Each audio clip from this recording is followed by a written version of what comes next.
ជំរាបសួរសិស្សកំឡុងអ្នកមកការងារមនុស្សធម៌ដែលមាននៅក្នុងអង្គការ CBN កម្ពុជានោះគឺការព្យាបាលជំងឺដែលឥតគិតថ្លៃយើងបានអញ្ជើញក្រុមគ្រូពេទ្យដែលមានជំនាញច្បាស់លាស់មកធ្វើការដោយស្ម័គ្រចិត្តដើម្បីពិនិត្យនិងព្យាបាលជំងឺជូនដល់បងប្អូនប្រជាពលរដ្ឋដែលរស់នៅឆ្ងាយពីមណ្ឌលសុខភាព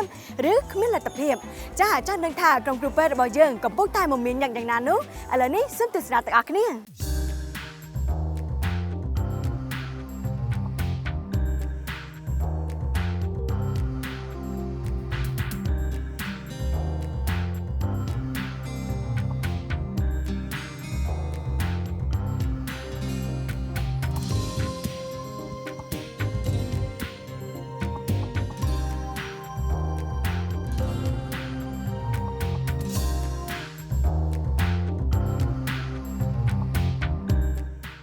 មានអារម្មណ៍ស្បែកចិត្តណាស់មានតែគ្រូពេទ្យមកពិនិត្យអត់មានយកលុយយកអីទីជន់អីចឹងផ្លូវពិបាកណាគ្រូពេទ្យមកព្យាបាលជាពលរដ្ឋអរគុណដល់អង្គការ CBN ដែលមកព្យាបាលរូបខ្ញុំបានគេជំនួយមកគឺអរគុណគ្រូពេទ្យច្រើន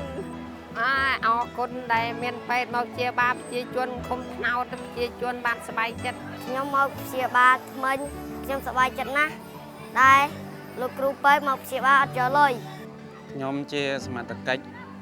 ប្រចាំការនៅឃុំថ្នោតសប្បាយរីករាយណាស់ដែលបានគ្រូពេទ្យមកជួយពិនិត្យព្យាបាលដែលអត់គិតថ្លៃនៅក្នុងភូមិឃុំរបស់យើងខ្ញុំនេះថ្ងៃនេះយើងបានមានមោទនភាពខ្ពស់ណាស់ដែលបានអង្គការ CBN កម្ពុជាបានមកចូលរួមជួយព្យាបាលប្រជាជនខ្ញុំនៅឃុំថ្នោតក្នុងនោះមានប្រជាជនចូលរួម11ភូមិហើយចំនួនសរុបដែលត្រូវមកនេះជាង500នាក់ខ្ញុំបានឈ្មោះវិជ្ជាបណ្ឌិតម៉ាលីមីជាអ្នកសម្រួលកម្មវិធីមនុស្សធម៌ដែលមានឈ្មោះថាគម្រោងកម្មវិធីពន្លឺសហគមន៍ហើយនៃអង្គការ CBN ហើយថ្ងៃនេះយើងបានចុះមកភូមិពោមអមឃុំថ្នោតស្រុកកំពង់រោខេត្តស្វាយរៀងជាទូទៅអង្គការ CBN យើងមានកម្មវិធីមនុស្សធម៌ចុះព្យាបាលជំងឺជុំជាជនទាំងផ្នែកជំងឺទូទៅហើយនិងមាត់ធ្មេញដោយគិតថ្លៃ6ដងក្នុងមួយឆ្នាំហើយកន្លែងដែលយើងទៅភាគច្រើនគឺតំបន់ដែលឆ្ងាយពីសេវាសុខាភិបាលតំបន់ដែលលំបាកខ្វះខាតច្រើនក្នុងមួយថ្ងៃយើងចុះព្យាបាលជំងឺទូទៅបានប្រហែលជា300ទៅ500នាក់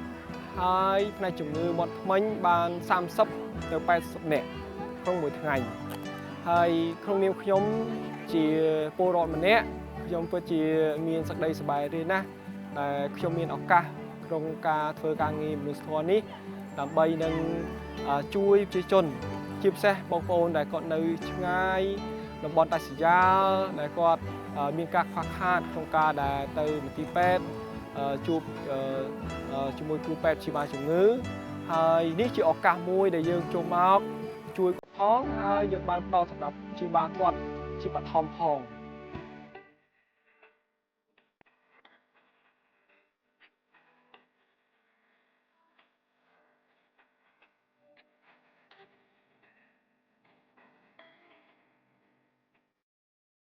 ជំរាបសួរនាងខ្ញុំឈ្មោះសុផលជាប្រធានផ្នែកមនុស្សធម៌នៃអង្គការ CBN កម្ពុជានាងខ្ញុំក៏ជាសប្បាយរីករាយខ្លាំងណាស់ដែលក្នុងការងាររបស់យើងខ្ញុំមានគោលដៅក្នុងការជួយដល់អ្នកក្រីក្រគ្មានលទ្ធភាពតាមរយៈការចុះព្យាបាលជំងឺតាមភូមិ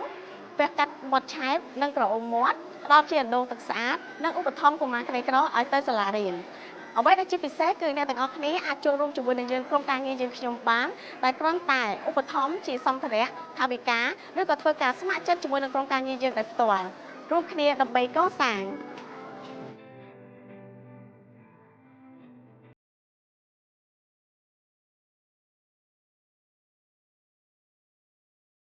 អង្គការ CBN កម្ពុជាសូមគោរពអញ្ជើញលោកអ្នកចូលរួមសហការធ្វើជាដៃគូជាមួយយើងខ្ញុំឥឡូវនេះ